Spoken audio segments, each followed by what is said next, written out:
ಸುಂದರ ಮುನ್ರಾಜು ಅಂತ ಕೋಲಾರ ತಾಲೂಕು ಬ್ಲಾಕ್ ಕಾಂಗ್ರೆಸ್ ಪ್ರಧಾನ ಕಾರ್ಯದರ್ಶಿಯಾಗಿ ಕೆಲಸ ಮಾಡ್ತಾ ಇದ್ದಾರೆ. ಏನು ಮೊನ್ನೆ ನಡೆದಿರತಕ್ಕಂಥ ಚನ್ನಪಟ್ಟಣ, ಸಂಡೂರು ಮತ್ತು ಶಿಗ್ಗಾವಿ ಉಪಚುನಾವಣೆಯಲ್ಲಿ ಇವತ್ತಿನ ಫಲಿತಾಂಶ ತುಂಬ ಆಶಾದಾಯಕವಾಗಿ ತುಂಬ ಸಂತೋಷವಾದಂಥ ಒಂದು ಜಯವನ್ನು ತಂದುಕೊಟ್ಟಿದ್ದಾರೆ. ಮೊದಲಿಗೆ ಅಲ್ಲಿನ ಮತದಾರ ಬಂಧುಗಳಿಗೆ ಧನ್ಯವಾದಗಳನ್ನು ತಿಳಿಸೋಕ್ಕೆ ಬಯಸ್ತೇನೆ.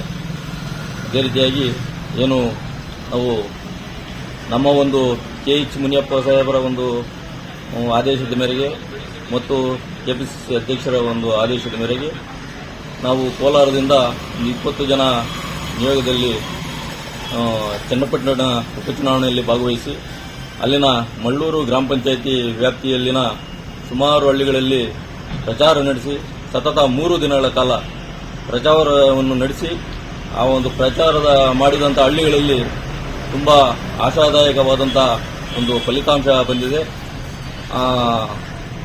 ಆದ್ದರಿಂದ ಅವರಿಗೆ ನನ್ನ ಮನಸ್ಪೂರ್ವಕವಾಗಿ ಅಭಿನಂದನೆಗಳನ್ನು ತಿಳಿಸ್ತೇನೆ.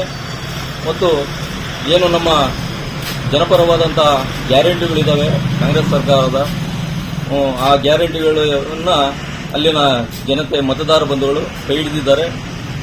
ಮುಂದಿನ ಒಂದು ತಾಲೂಕು ಪಂಚಾಯತಿ, ಜಿಲ್ಲಾ ಪಂಚಾಯತಿ ಚುನಾವಣೆಗಳಿಗೆ ಒಂದು ದಾರಿದೀಪ ಆಗ್ತದೆ ಅಂತ ಹೇಳ್ತಾ ಮುಂದಿನ ದಿನಗಳಲ್ಲಿ ಕಾಂಗ್ರೆಸ್ ಪಕ್ಷ ಇನ್ನೂ ಸದೃಢವಾಗಿ, ಸುಬಲವಾಗಿ ಇನ್ನೂ ಹೆಚ್ಚಿನ ಸ್ಥಾನಗಳನ್ನು ಗಳಿಸೋದಕ್ಕೋಸ್ಕರ ಶ್ರಮ ವಹಿಸುತ್ತೇನೆ ಅಂತ ಹೇಳ್ತಾ ನನ್ನ ಮಾತನ್ನು